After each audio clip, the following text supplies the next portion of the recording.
નમસ્કાર. લાસ્ટમાં આપણે લસિકા વિશે માહિતી લીધી.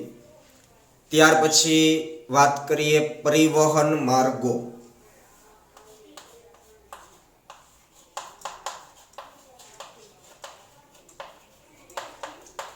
તો ચેપ્ટર 4 ની અંદર આપણે પરિવહન માર્ગ વિશેની થોડીક એવી ચર્ચા આવી ગઈ છે. તો આ જે પરિવહન માર્ગ છે એટલે કે રુધિરાભિસરણ તંત્ર જે છે એ બે પ્રકારના હોય છે.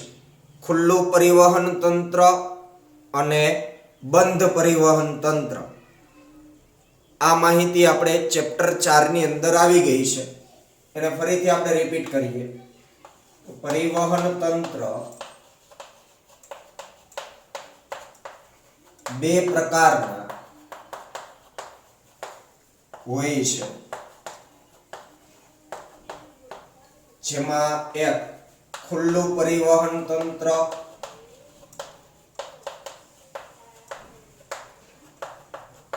અને બીજું છે બંધ પરિવહન તંત્ર. તો હવે ખુલ્લું પરિવહન તંત્ર એટલે કેવું? તો અહીં હૃદય, રુધિરવાહિનીઓ અને રુધિર એ અલ્પ વિકસિત હોય છે. આ પહેલો મુદ્દો છે. હૃદય, રુધિરવાહિનીઓ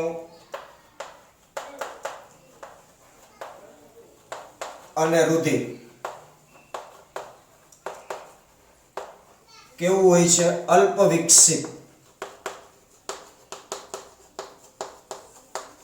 એટલે કે અહીં હૃદય છે એ એકદમ સરળ કક્ષાનું સામાન્ય હશે કે જે ખાલી એક પંપનું કામ કરતું હશે. રુધિરવાહિનીઓ પણ જેમ આપણે સામાન્ય રીતે સમજીએ છીએ ધમની અને શિરા, તો આ રુધિરવાહિનીઓ છે.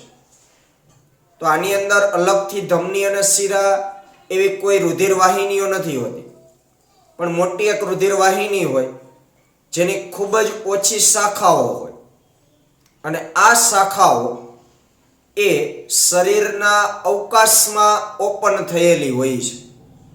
એ કોઈ અંગ સુધી પહોંચેલી હોતી નથી. શરીરની અંદર જે જે જગ્યાએ અવકાશ હશે એ અવકાશમાં એ ખુલતી હોય છે. એના છેડાઓ એ કોઈ અંગ સુધી ના પહોંચે, તો પરિણામે જે કંઈ બ્લડ હશે એ બ્લડ બધું શરીરની અંદર રહેલ જે અવકાશ હોય, જેના કોટરો આપણે કહીએ છીએ, એ કોટરોમાં ઠલવાય, જેના કારણે શરીરના આંતરિક અંગો એ રુધિરમાં ડૂબેલા હોય છે આવા પરિવહન તંત્રની અંદર.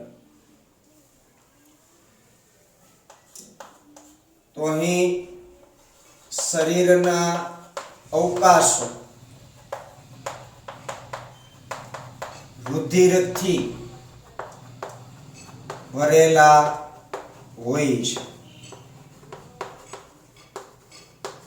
જેને રુધિર કોટરો કહે છે.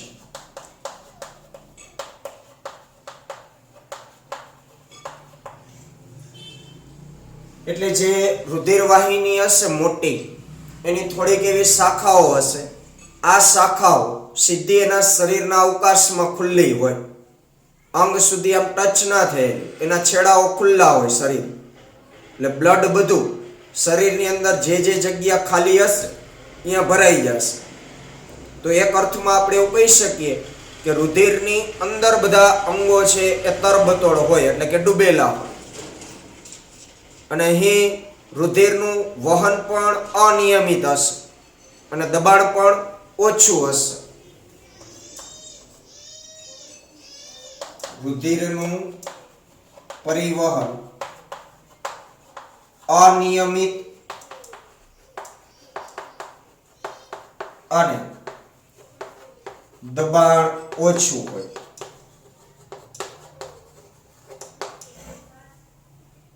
રેડી? તો આવા પ્રકારનું પરિવહન તંત્ર છે એ ખુલ્લું પરિવહન તંત્ર ગણાશે.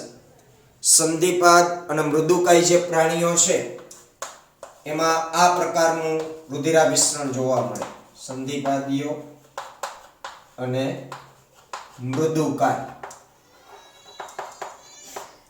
ચાલો, બીજો પ્રકાર છે બંધ પરિવહન તંત્ર. બંધ પરિવહન તંત્ર જે હશે એમાં હૃદય, રુધિર વાહિનીઓ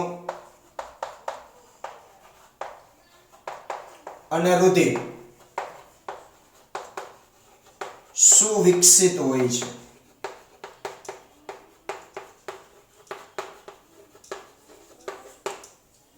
એટલે કે અહીં સારું એવું વિકાસ પામેલું હૃદય હશે. હૃદયમાંથી ચોક્કસ પ્રકારની રુધિર વાહિનીઓ નીકળતી હશે જેને આપણે ધમની કહેશું. આ ધમનીઓ શાખાઓમાં વિભાજિત થઈ અને ચોક્કસ અંગ સુધી પહોંચેલ હશે, પેશીઓ સુધી, અને એ પેશીઓમાં ખૂપેલી હશે રુધિર વાહિની. પછી પેશીઓમાંથી પાછી બીજી રુધિર વાહિનીઓ નીકળતી હોય જેને આપણે શિરા કહીએ, અને શિરાઓ પાછી હૃદય સુધી પહોંચતી હોય. તો અહીં બ્લડનું જે સર્ક્યુલેશન થશે એ એકદમ બંધ માર્ગે હશે. રુધિર વાહિનીઓના બંધ માર્ગની અંદર પરિવહન થશે રુધિર. એટલે કે હૃદયમાંથી રુધિર જે પંપ થશે એ પંપ કરેલું રુધિર રુધિર વાહિનીઓમાં જશે, રુધિર વાહિનીઓમાંથી પેશીઓમાં જશે, અને પેશીઓમાંથી પાછું ઓક્સિજન વિહીન જે હશે એ શિરાઓ મારફતે પાછું હૃદયમાં જશે. એટલે અહીં એકદમ બંધ માર્ગમાં રુધિરનું છે એ સર્ક્યુલેશન થતું હોય એટલે એને આપણે બંધ પરિવહન કહીએ છીએ.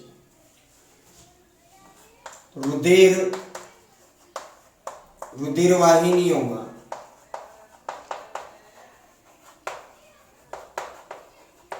બંધ માર્ગે પરિવહન પામે છે, જેના કારણે અહીં રુધિરનું પરિવહન નિયમિત હશે. રુધિરનું પરિવહન નિયમિત અને દબાણ પણ વધુ હશે.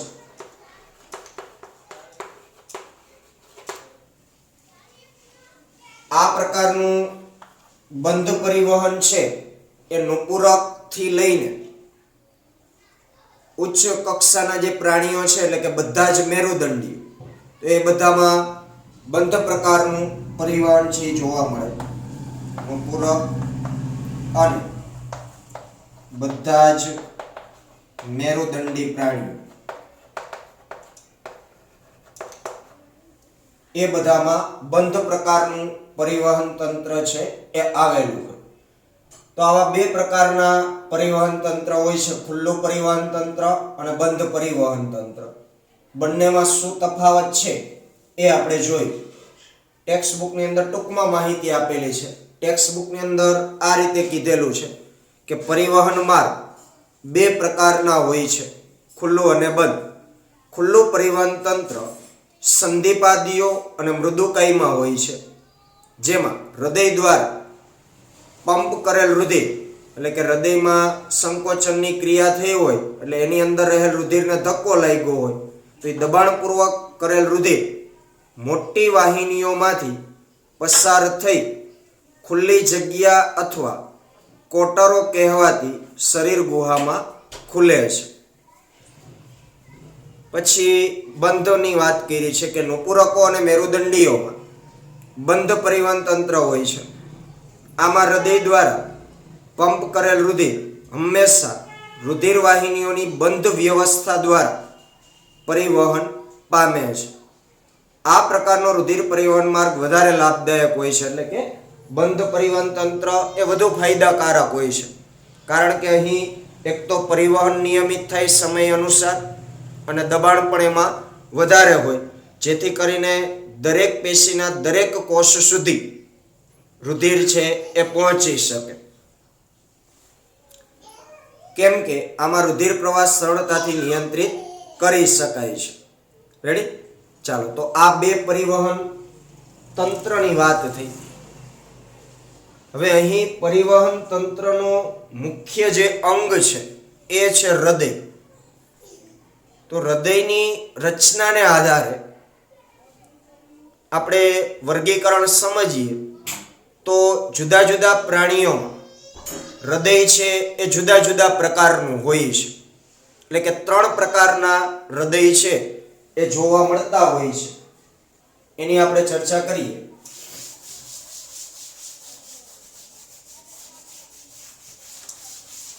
અને એના આધારે પરિવહન માર્ગ છે એના 3 પ્રકાર પડતા હોય છે.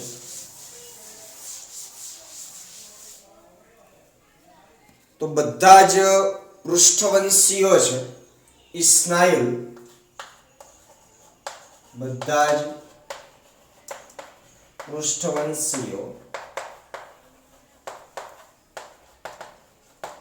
સ્નાયુ ખંડીય હૃદય ધરાવે છે. સ્નાયુ ખંડીય એટલે કે સ્નાયુથી બનેલું અને ખંડોવાળું, એટલે કે હૃદયની આંતરિક રચના જો જોવામાં આવે તો હૃદય છે સ્પષ્ટપણે અલગ અલગ ખંડમાં છે એ વિભાજિત થયેલું જોવા મળતું હોય છે. તો અહીં હૃદય છે 3 પ્રકારના જોવા મળે છે. દ્વિખંડી હૃદય,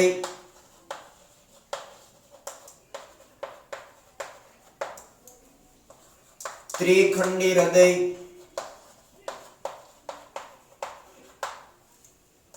અને ચતુષ્ખંડી હૃદય.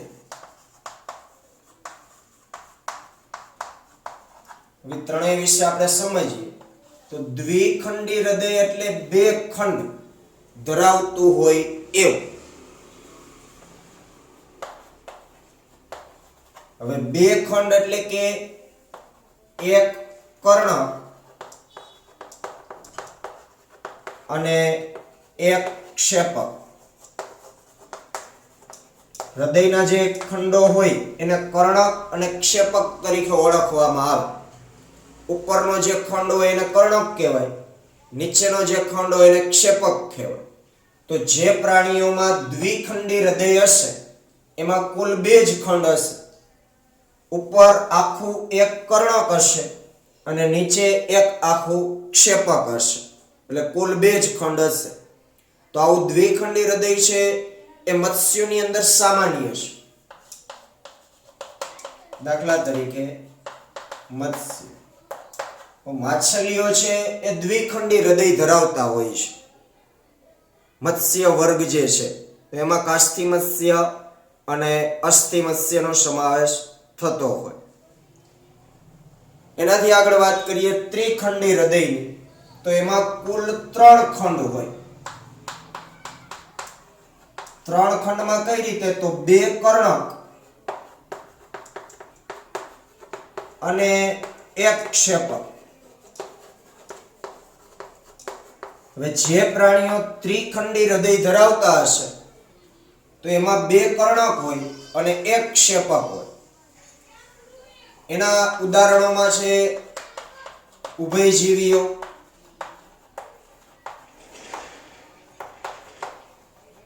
અને સરીસૃપ, પણ એમાં અમુકને બાકાત કરવાના છે. સરીસૃપ પણ મગર સિવાય. મગરમાં છે ચતુષ્ખંડી હૃદય હોય છે. મગર એક અપવાદ છે, કારણ કે મગર છે સરીસૃપ પ્રાણી પણ મગરમાં કેવું છે? ચતુષ્ખંડી હૃદય છે, એ એક અપવાદ છે. બાકી મગર સિવાયના જેટલા સરીસૃપ પ્રાણીઓ છે એ બધા જ ત્રિખંડી હૃદય ધરાવે છે. ચતુષ્ખંડી હૃદય હોય તો એમાં કુલ 4 ખંડ હશે. 4 ખંડની અંદર 2 કર્ણક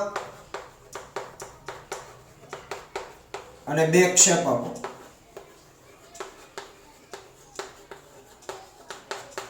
તો એની અંદર મગરનો સમાવેશ થાય. પછી પક્ષીઓ બધા આવી જાય, એટલે વિહગ આવી જાય, અને સસ્તન.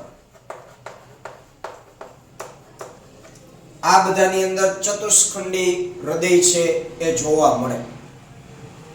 દ્વિખંડી હૃદય હોય તો એની સામાન્ય હું ફિગર દોરું છું.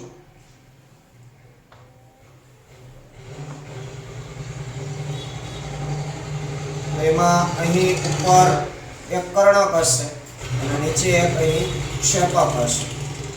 આ દ્વિખંડી હૃદય છે. ત્રિખંડી હૃદય હોય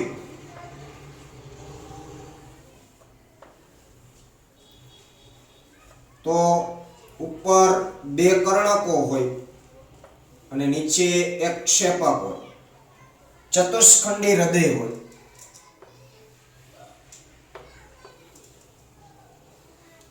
તેમાં ઉપર બે કર્ણકો હશે અને નીચે બે ક્ષેપકો હશે.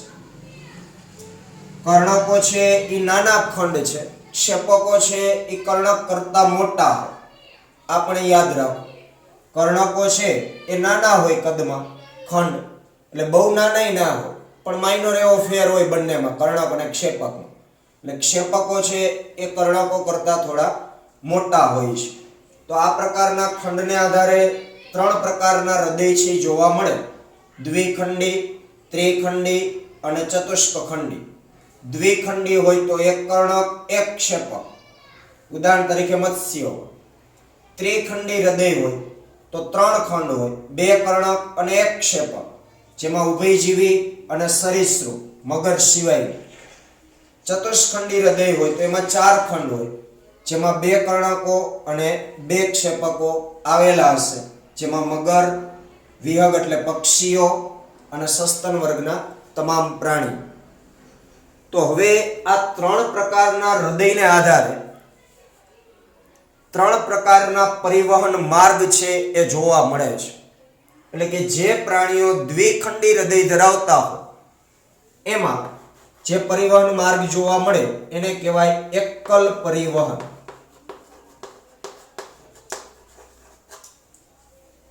ત્રિખંડી જે હૃદય ધરાવતા હોય તો એમાં અપૂર્ણ બેવડું પરિવહન, અપૂર્ણ બેવડું પરિવહન જોવા મળે. અને ચતુષ્ખંડી જે હૃદય ધરાવતા હોય તો એમાં સંપૂર્ણ બેવડું પરિવહન છે એ જોવા મળતું હોય. તો હવે એકલ પરિવહન એટલે શું, અપૂર્ણ બેવડું પરિવહન એટલે શું અને બેવડું પરિવહન એટલે શું, એની હવે પછી આપણે ચર્ચા કરવાની થાય. કે એકલ પરિવહન હોય તો એમાં રુધિર છે એ કઈ રીતે વહન પામતું હોય. બેવડું અપૂર્ણ બેવડું પરિવહન હશે તો એમાં રુધિર ક્યાંથી ક્યાં જતું હોય, અને બેવડું પરિવહન હોય તો એમાં કઈ રીતે રુધિરનું સર્ક્યુલેશન થતું હોય એ આપણે સમજવાનું છે. તો પ્રથમ આપણે એકલ પરિવહનની વાત કરીએ.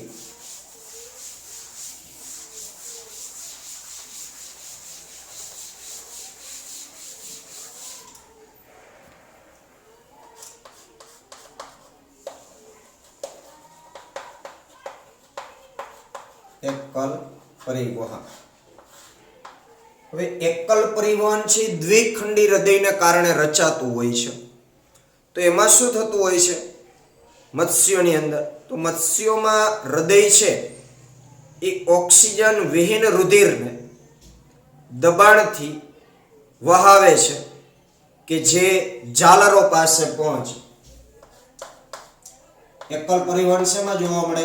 મત્સ્યોમાં. શું કામ? મત્સ્યોમાં કેવું હૃદય હોય? દ્વિખંડી. તો મત્સ્યોમાં એનું જે દ્વિખંડી હૃદય છે એ હૃદય ઓક્સિજન વિહીન રુધિરને દબાણપૂર્વક વહાવે છે.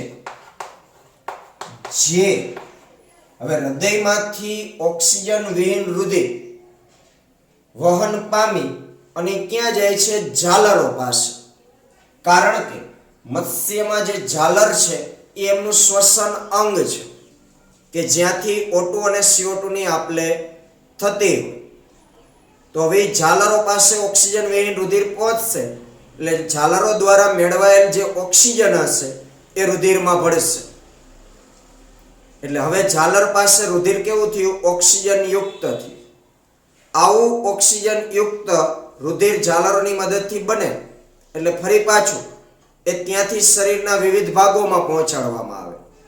અને શરીરના વિવિધ ભાગોમાં જ્યારે ઓક્સિજન યુક્ત રુધિર પહોંચશે એટલે શરીરના પેશીઓની જે કઈ કોષ રચના છે કોષો દ્વારા રુધિરમાં રહેલ ઓક્સિજનનો વપરાશ થશે. એટલે વળી પાછું એ રુધિર ત્યાં કેવું બનશે? શરીરના ભાગો પાસે ઓક્સિજન વગરનું બની જશે. કારણ કે ઓક્સિજન કોને લઈ લીધો હોય? પેશીઓએ. વળી આ ઓક્સિજન વિહીન રુધિર પાછું ક્યાં મોકલી દેવામાં આવે? હૃદયમાં. દબાણપૂર્વક વહાવે જે ઝાલરોની મદદથી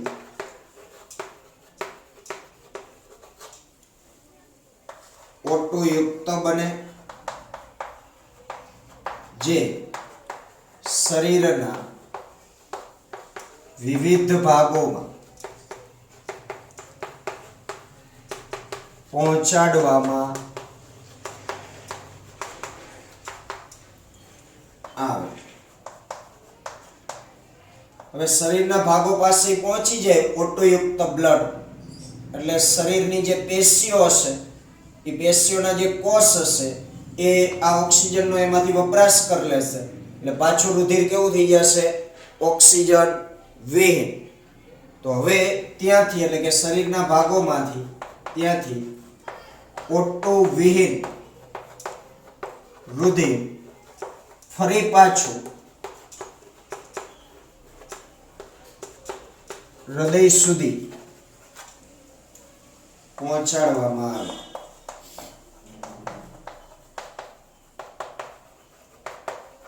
તો અહીં શું થયું કે હૃદયમાંથી શરીરના ભાગ અને શરીરના ભાગમાંથી હૃદય એકલા પથ દ્વારા વહન થાય છે. બરોબર? વચ્ચે ક્યાં આંટી ઘૂંટી નથી.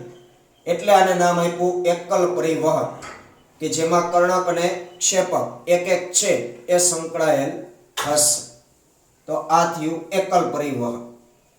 બરોબર? ચાલો અહીં સુધી રાખીએ. બાકીનું અપૂર્ણ બેવડું પરિવહન અને બેવડું પરિવહન એ આપણે આવતા લેક્ચરમાં સમજશું.